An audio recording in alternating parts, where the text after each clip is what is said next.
about the title of the talk and the new asset geographies. And so this is a kind of combination talk where I'm going to talk about material or work that I'm doing with two different people. The first is the book that was mentioned, Assetization, which I co-edited with Fabian Muniza. And then the second part of it is the new Asset Geographies, which is a paper that I've just submitted with Callum Ward from UCL in London.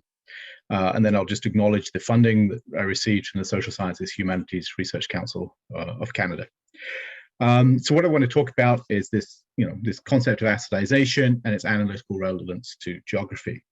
And so I think with the book, as we stated in the book, almost anything can be turned into an asset. And we define this as the process of assetization. And an asset we define as, it's both a resource and property in that it generates income streams and it can be sold on the basis of capitalizing those income streams. And now, while I think that's the kind of starting point for the book, the reason for talking about the new asset geographies is to emphasize that while the assets income streams can be financially, sliced up, aggregated, speculated upon across very diverse kinds of geographies around the world, there still has to be something underpinning it. So I'll come back to this in the later in the talk. So something has to generate that income that a political economic actor can then lay a claim to through a property right or other form of right.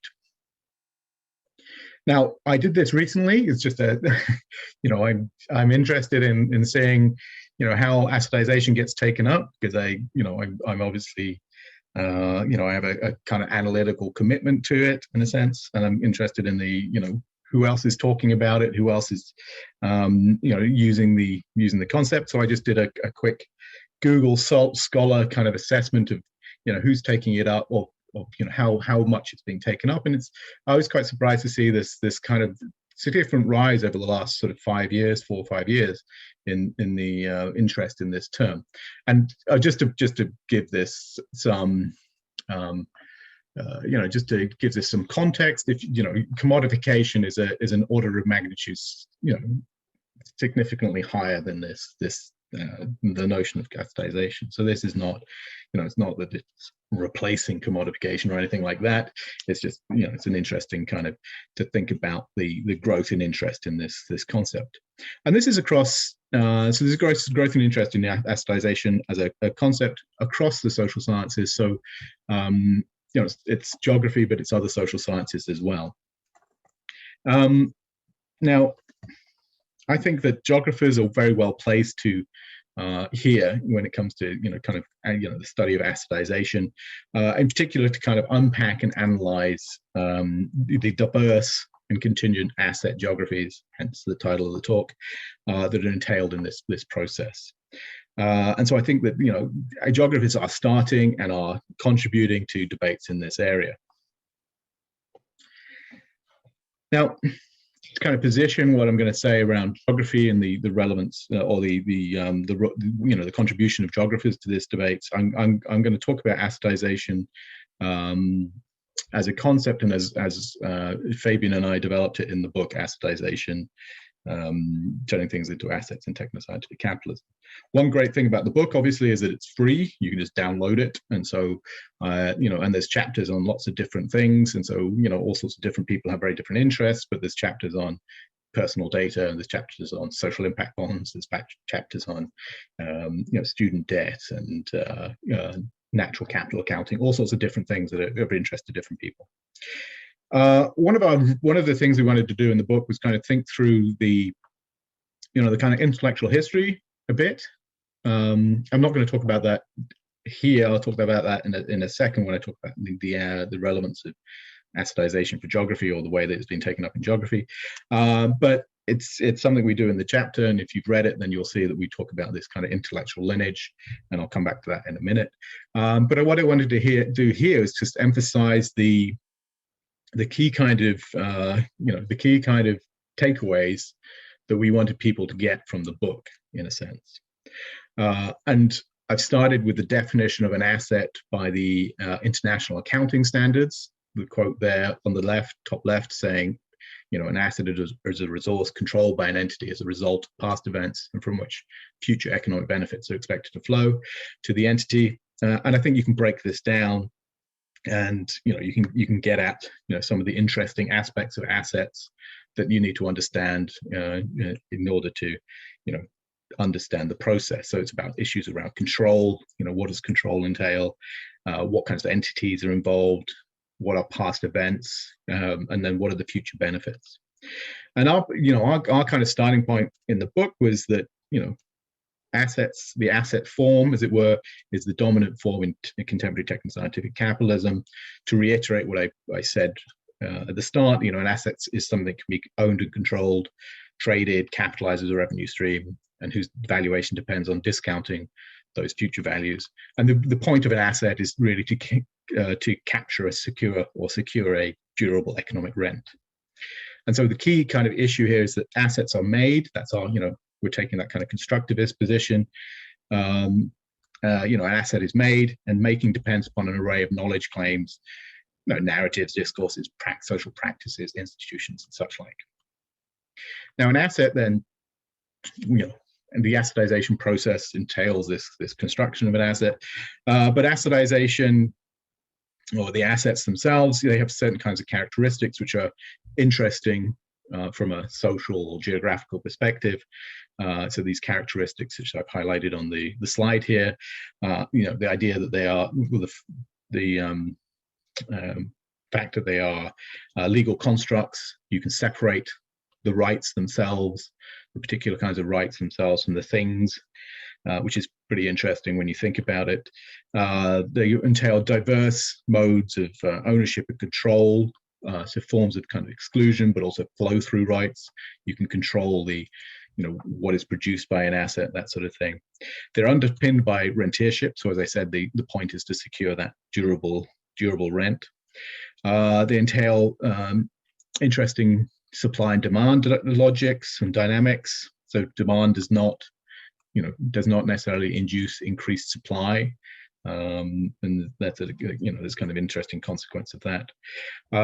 They entail forms of discounting value around future expectations. So there's a lot of calculation of calculation and speculation to a certain extent about what's going to happen in the future, and how do you then manage risk and uncertainty when it comes to valuing something.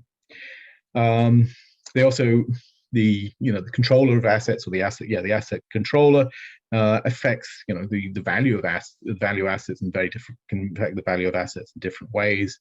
They can change assets into other types of assets. They can convert assets into commodities and back again. So there's all sorts of interesting things going on there, which means that the valuation of assets is highly dynamic, entails an ongoing and continuous management of the value.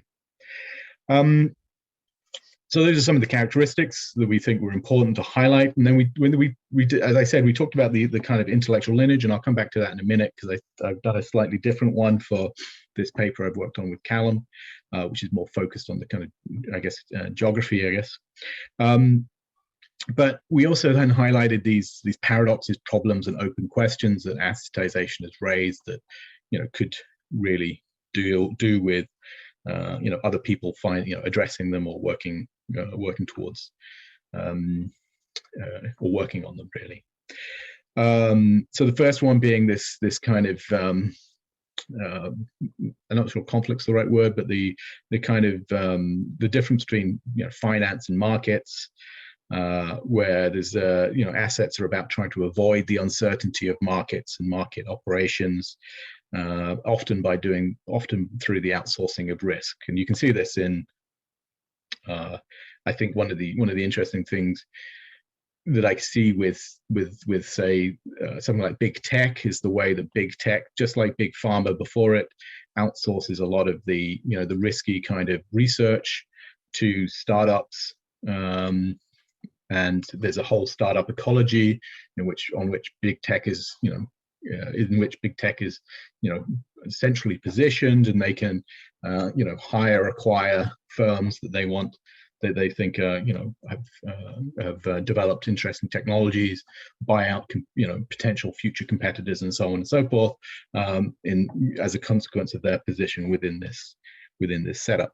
And in so doing, they avoid the risk of doing it themselves, and the potential failure in their research and development, leading to a knock-on effect on their market value.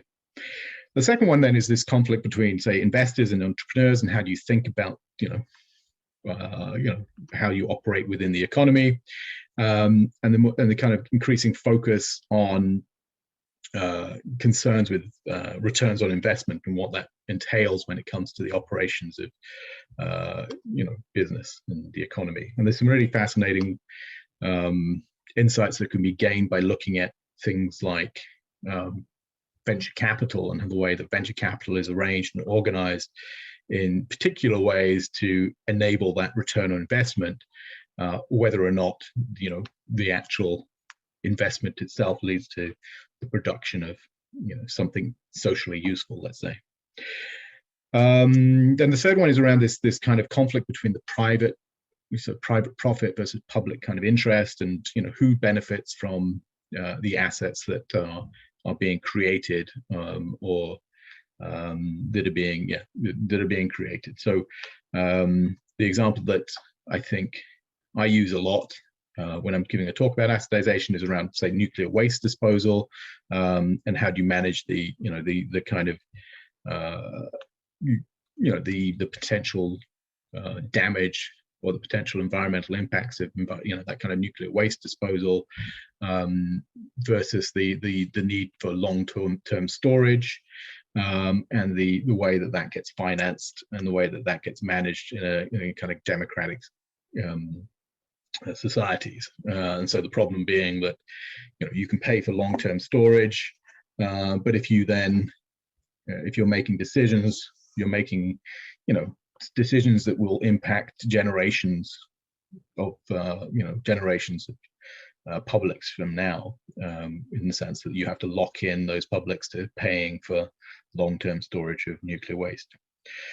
A third kind of issue is around this, the kind of qualities of assets themselves, around the kind of notions of materiality versus immateriality. For example, the fact that assets can have very diverse physical forms, large, small, would be one, tangible, intangible, and these sorts of things have different impacts on how you go about turning something into an asset. And I think there's a lot of potential here to do work on that. So one example would be the difference between transforming a road into an asset, which is relatively easy. You have a straight line, an entry point, an exit point. You can set up a toll road, and therefore you can create an asset. But turning a railway system into an asset becomes more difficult. There's lots of entry points. There's lots of potential conflicting uses of the railway, as different railway companies need to go from A to B to go through your system and that sort of thing, and then users of it themselves, and how do users want to use it? Do they want to be local, stay local, get to other cities, or whatever?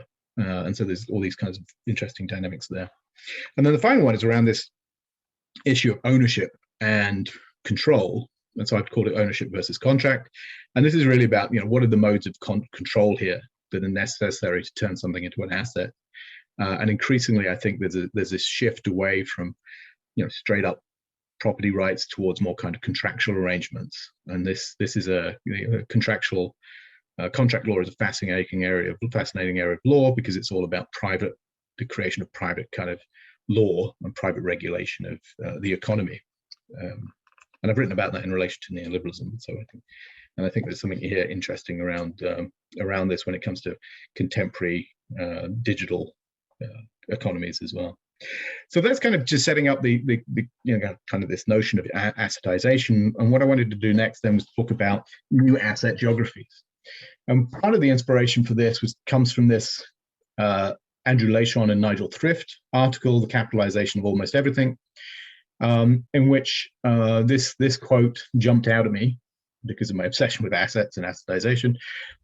where they say, it is often forgotten in discussions of financial capitalism that it is not all smoke and mirrors. There has to be something there to begin with. What we are seeing currently are attempts to make more something there by producing new asset geographies. So this goes back to what I said at the beginning about this. You have to have something underlying the asset, and this then provided the kind of stimulus to write about assetization in relation to geography, to think about what are these new economic geographies, how are people engaging with understanding assets, understanding asset geographies, understanding assetization, and what are the debates that are going on in human geography. So Callum and I took this as our starting point. How do we understand these new asset geographies? Their emergence. How do we understand the underlying geographies of these assets, or this assetization process? And can we, as I said, can we look at the debates here, basically? And so we identify. It's essentially what we've done is a kind of a review of the work on assetization across different social science disciplines, to look at how are these, what are the debates that are going on here, how they might be relevant to geography, and then what's going on in geography, and how do we push forward geography. So with this rationale at the bottom there, how might assetization extend our conceptual toolkit in human geography, particularly economic geography, because that's our kind of background. And so there is a growing literature, as the graph should have illustrated earlier, of growing interest in assetization, and this is in the social sciences. So I've just highlighted a few. There's some people here, but also in geography, and there's a lot of interest in geography as well, and much of it is very recent, as you should be able to tell from the references here. Hopefully, we will have our paper will be, I don't know, accepted at some point, and then hopefully I can share it with people to provide this kind of this overview of assetization. But what we do is we do this kind of run through of the intellectual lineages that that's also in the assetization book, but we focus on a slightly different set of aspects to it, and we think about the lineages in the social sciences by breaking them up into the I guess three strands: kind of economics, mainstream economics and management, sort of social constructivism or social constructivist social science, I guess, and then the kind of legal, state, political, kind of political economy kind of area. Now here we discuss some of the roots of this kind of interest in assets and assetization in, we can go back to 19th century German forestry management. People like Martin Faustmann, for example,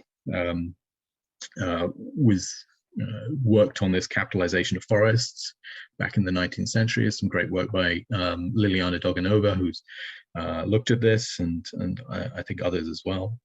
Then there are the old institutional economists who have who played a pretty important role in kind of thinking about intangible assets and how do we understand the conversion of what Thorstein Veblen calls habits of life, how they converted into these intangible assets that then have value. There's later work by financial economics around the cost of capital, kind of portfolio investments, all this kind of work on trying to calculate the value of assets that, in a performative sense, then help shape the way we understand assets themselves. Then there's work in management studies around notions of the resource-based or capability-based theories of the firm. There's some interesting people here like David Teese and Gary Pisano who talk about the importance of thinking of the assets of firms and the way that these assets enable firms to capture rents especially intangible assets again. And then finally, there's the work of people like Oliver Williamson, who's called a new institutional economist, on some things like asset specificity and such like. Now, there's social constructivism. There's all sorts of work in STS, critical accounting, economic sociology. Some of the interesting stuff here by people like Eve Chiapello. She focuses on examining quantification, metrology in making assets and liabilities, and the structuring then of monetary flows. So it's, she's interested in the narratives and the framing of it as much as the technical kind of practices and devices. Then there are people like Jens Beckert in economic sociology, who's interested in the way expectations create demand for assets and such like. And then finally, there's the kind of law kind of work and the international political economy work, focused on what are the ways that law shapes the construction of assets, what kinds of intangible assets, how intangible assets work within international political economy, what kinds of capitalism are created by asset managers. There's some work by Benjamin Braun on asset manager capitalism, which is very interesting. What I think when it comes to geography, I think we can kind of split this work on assetization into three different broad areas, three kind of key debates, one being financialization, one being around kind of sort of forms of governance, and the last one around inequality and kind of the social ramifications of this assetization. So in the financialization debates, there's people are working on identifying new kinds of asset classes that are emerging. So people like Manuel Albers, for example, talks about financialization 2.0, which is about this kind of rentier-dominated search for new asset classes. So this includes housing, but it's it's a kind of global search for these valuable housing assets. It can also be infrastructure and such like. There's also a whole area of on assetization of nature and farmlands, which has emerged. So people like Stefan Umer, who I think he was based at Bayreuth University, but he may have moved. He's concerned with this, not only the financialization aspect of things, but also the moral kind of struggles that go on when it comes to the conversion of something like farmland into a financial asset. So, this conflict between the notion of land grabs and trying to justify these land grabs through forms of the moral discourse that is attached to it as well. Then there's an emerging and growing interest in the kind of digital technologies and assets here as well. So obviously there's work on platform capitalism and in particular kind of the assetization processes that are involved in the intensification of everyday kind of digital asset monetization. So things like Airbnb and Uber, this conversion of so-called idle assets into resources, so everyday kind of resources. What are the sort of exemplars of this? Is work by Desiree Fields on the techno-economic management of revenue streams that enable the creation of new kinds of financialized assets through the deployment of new kinds of technologies. So you can manage real estate at a distance through these new digital technologies, which enables you to aggregate revenue streams from around the world and manage them in a centralized fashion. So I think that here Callum and I are basically trying to make the point that we think that assetization could be viewed perhaps as the supply side of financialization. So it's about this, constituting the underlying resources and their income streams that are configured then by the financial innovations that shape them. The second kind of area of geography where assets and assetization are becoming more prevalent in discussions is around this area of governance, especially when it comes to things like infrastructure. So, this notion that infrastructure is an asset has been, I think, increasingly popular, and then it becomes a question of how do you understand infrastructure as an asset this kind of decontextualized financial entity, and then how do you govern it at the kind of local scale? And so this is where the asset governance comes in, and this entails forms of this. It seems to entail forms of kind of localized relational proximity. Assetization is sort of helps explain how new forms of governance are facilitated by the kind of cooperation between international firms, local governments, local state, in the management of these the kind of local assets. But at the same time, assetization also problematizes the idea that local embedded governance is necessarily more democratic and responsive to local needs, because asset management here can be intensified through these kind of specific but multi-scalar techno-economic legal means at the local scale. And then finally, the kind of the issue around regulation here, and some interesting work on fiscal geographies by people like Kelly Kay and Rennie Tapp, to understand the way that the law is used to guarantee and structure the expropriation and smoothing of revenues from very geographically diverse resources. The final area then is this area of kind of inequality, social ramifications. There's obviously a growing interest in inequalities, perhaps inspired by wider work by people like Thomas Piketty, but a lot of focus on sort of housing, welfare, social care, education, and so on. Two big areas are around asset-based welfare. So the idea that property ownership is the solution to a shrinking welfare state, and this comes out in the work of people like Doling and Ronald. So the idea that you can tap into your housing wealth upon retirement rather than being dependent on the welfare state and pensions and so on. And there's also a growing interest in the whole area of here around social reproduction and the implications of class, gender, race to access to finance to secure personal individual welfare and social reproduction.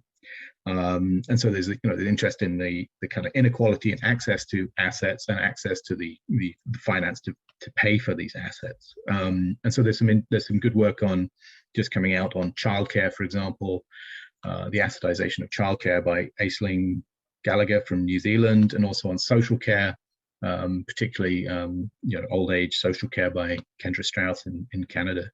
So there's a lot of work that's coming out here. Just to finish, I'm going to finish with kind of where next for geography.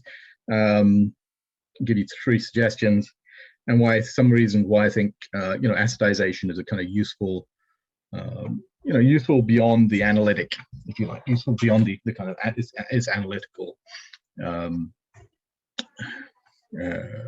deployment. So three kinds of areas I think that the geography could do more on. The first one is around the spatiality, temporality of assets and assetization itself. So assetization, an asset is defined by temporality, defined by spatiality, but geographers are very well positioned to do more analysis of this, because I think this so far has been under analyzed when it comes to assetization. And so this is in particular when you think about temporality, how do we invest in the present with expectations of future returns, and what does this mean when it comes to the implications for policies, for institutions, the kind of reconfiguring of them to ensure that future returns are actually achieved. And this is a political issue as much as it is a kind of analytical issue. When it comes to spatiality, there's some interesting work done by Matthew Simpson on the annihilation of time by space, which I think speaks to a wider issue around how geography is enrolled in either stretching or shrinking time, and that then has implications for assets and assetization. His work is particularly on oil and the storage of oil, and so the expansion of this kind of storage capacity in the US that oil gets put into when oil prices are falling, and then they are oil is taken out of then once oil starts rising, and so it's about trying to, as I said, this kind of stretching or shrinking of time that is enabled by these spatial geographies. Sorry, by these spatialities. And then there's the okay, my daughter's just entered the room. Apologies. Then there is the kind of cultural social economies that are entailed here. So a broader analysis of, broadening the analysis of capitalism to more kind of discursive political, social, cultural relations and processes. And one of the things, this I think is a big area where, that's missing in assetization, studies of assetization and assets so far. So gender is becoming more relevant, I think, but way more can be done. I think the ongoing work on racial capitalism, slavery, violence, oppression that underpin political economic relations, I think would be a really important contribution to these kinds of debates. Finally, there's the issue around rentership. There's a lot of interest here in rentership. In geography, not just about housing, but also about digital platforms, all these sorts of things. And the whole point being, in assetization to secure that durable economic rent. I think that's how people go about doing that, I think is important. And picking that apart to explore, the kind of techno-social processes through which rents are made, not just simply, like assets, but, how they are made, how they're delineated and framed and such like. I think would be really, really critical.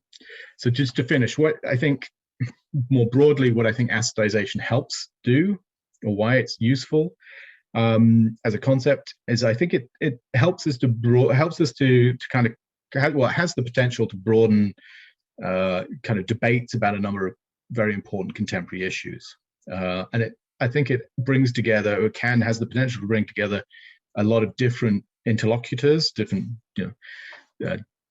people about discussions about our political economic future, whether that's the kind of micro scale kind of focus on capitalization of the more kind of economic anthropology STS fields, with the macro scale kind of financialization debates. So I think that assetization sits quite neatly in the middle of those two kind of ongoing debates. I think it also helps explain this kind of resurgence of rentership or rentier capitalism as a particular kind of accumulation regime in contemporary, in the current kind of milieu. But it also provides opportunities to think about or to enable us to intervene, because assetization helps us to identify this is Paul Langley's point, to identify the very contingency of our kind of social political relations as they are reified as this asset form. And so if we know about the contingent kind of relations and processes that are involved in creating the asset, we know we can then start to intervene in those relations. But I think that's the assetization, I find it fascinating. I'm always interested in assets, and I might be biased here, but I think it's a very fruitful concept to explore.